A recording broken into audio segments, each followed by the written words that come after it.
you, Chairman. Present when Prime Minister Gruevski expressed the views of his countries regarding regional issues, including the name issue. But from the reactions I got when I just entered the room, I can guess that once again, well-known arguments were repeated.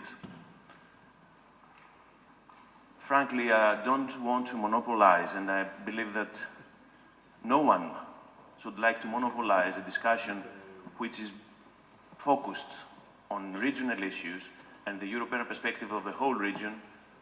We should not just focus on the name issue, which is an important regional issue, but we should not just focus on it.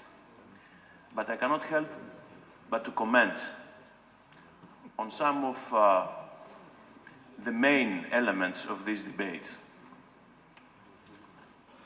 And, but I don't want to prolong this beyond the reasonable. I just want to invite and call all here present to imagine just for an instant, for a second, the region of Scandinavia. We all know Scandinavia is a wider geographical region in which you have at least 3 countries, Denmark, Sweden, and Finland, and Norway, sorry. Could you just imagine for 1 second that someone in Copenhagen decide to name Denmark as Scandinavia, and at the same time says that only the Danes are Scandinavians, and we have the Scandinavian language. Of course, for these countries, probably this would not trigger a big issue, but in the Balkans, this is very different. And this is the heart and the essence of the very nucleus of the problem of the name. And this is what we need to solve in a mutually accepted manner. History, and I finish with this, history should not be,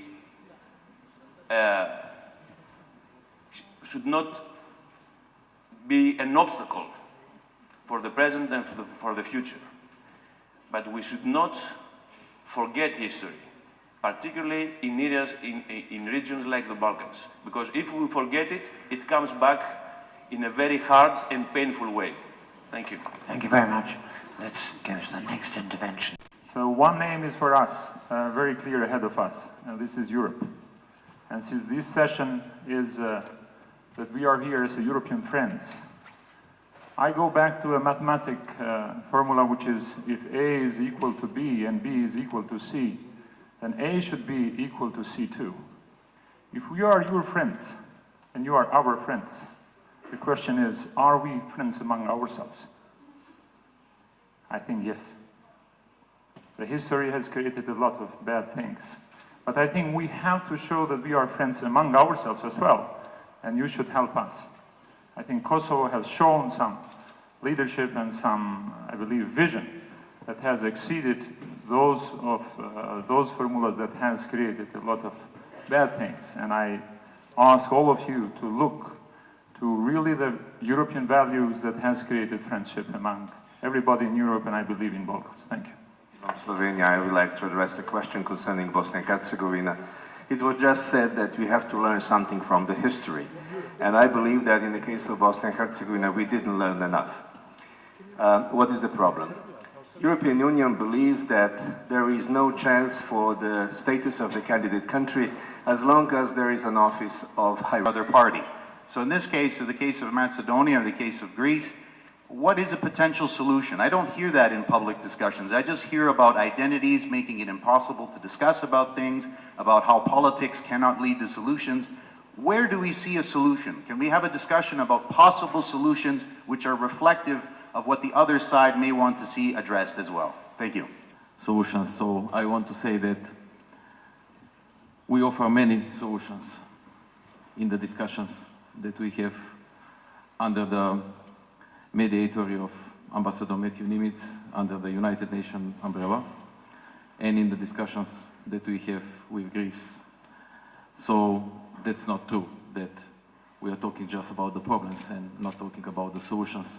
Actually, we are much more talking about the solutions than for the problems, but sometimes it's necessary to say that there are problems and to explain the problems. Not everybody knows how this problem is existing and what's the substance of the problem. So sometimes it's a matter to talk about this. But when we have a chances to talk about solutions with the people which are responsible for the solutions, like, I don't know, mediator of United Nations, negotiators of the both countries, in direct meetings with the Greek representatives, we are talking about possible solutions. So we are much more concentrated to this, but unfortunately, until now there is no solution. The suggestion, Prime Minister, if I may, is that you might wish to share with the conference your ideas what the solution is.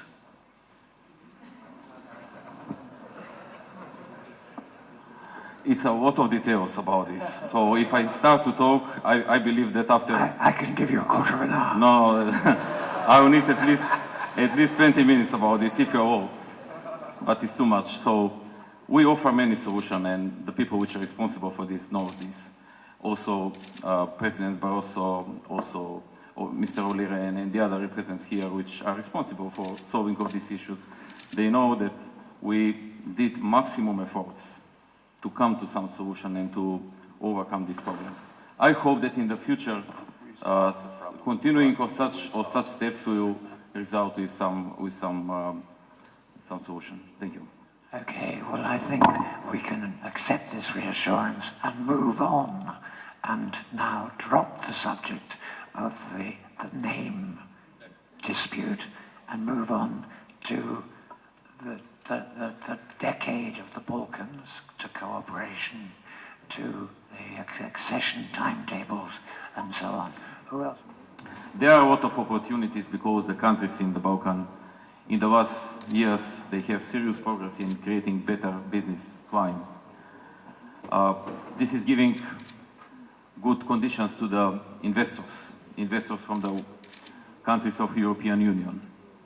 For example, Republic of Macedonia introduced flat tax with 10% personal income tax and 10% profit tax, and not distribute profit to dividend, actually 0%. So it's one of the things that are important for the businessmen.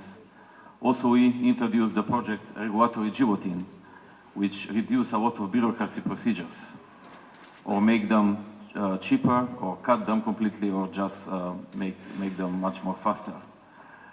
3 years ago, Macedonia was on the 96th position in the report of the World Bank doing business, which is which is actually ranking the countries for the business climate reforms.